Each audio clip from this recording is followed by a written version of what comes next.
Howdy, Immortallium here.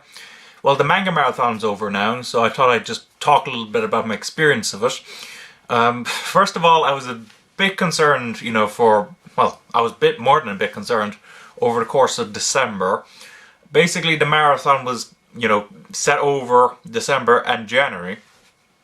So when I realized that no one was submitting it, anything during December, I was kind of worrying to myself. I was going, oh god, it's just going to be one of those lame events where the only guy who participates is the guy who set it up. Because I did submit my video in December. But thank God, I was pleasantly surprised in January when other people began to actually start participating. And in the end, we hit my goal. My original goal was 5 participants, including myself, and we actually reached that. Just barely. There was 5 participants in total. Which, is great. I'm definitely very happy with those results.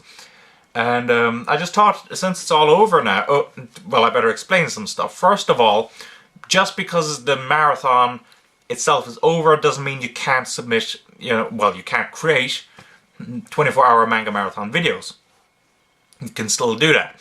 The only thing is that they will no longer be put into the description box of the original marathon video. So basically, if you create a marathon now, until the next event or whatever, you have to kind of promote it by yourself rather than using my own video to promote it. Which is perfectly fine for a lot of people. And in those cases, if anyone does make a marathon video, send me, a link to it or something like that. I'd love to see it and, know that I'm still, the marathon hasn't died quite yet.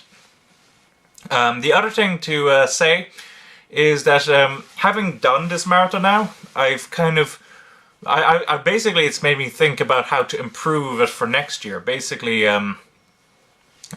first thing, which I learned right at the beginning, was to put, the requirements and everything in the description box.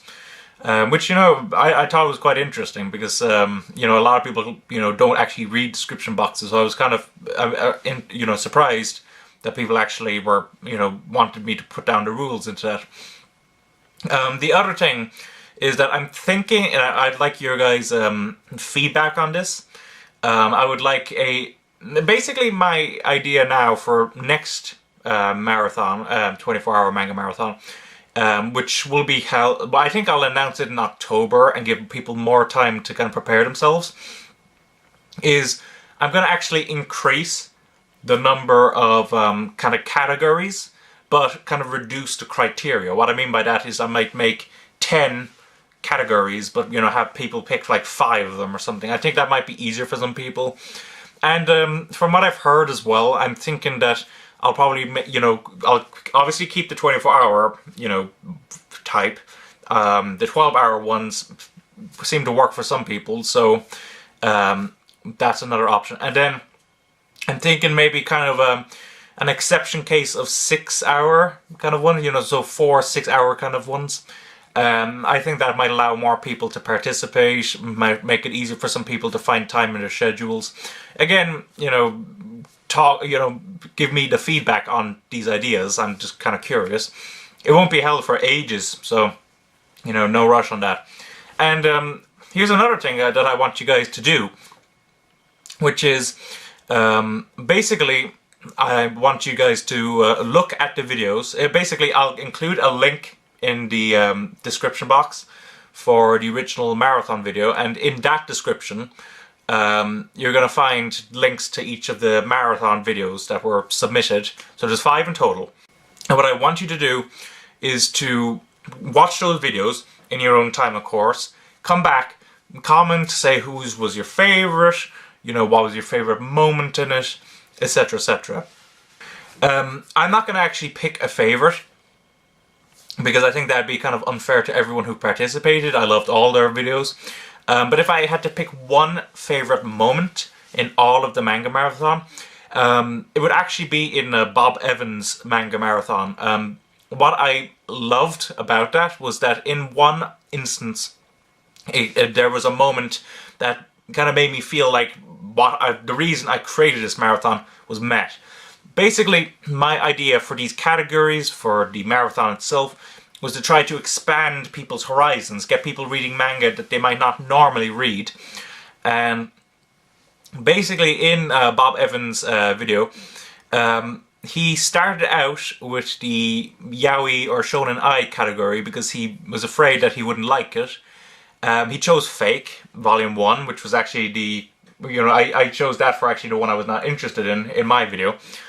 And he actually ended up enjoying it. He said that he's considering getting the rest of it. And that just made me so happy because even though I myself was not that keen on Fake, I didn't really have any real issue with it, but it just didn't grab me or hook me or anything.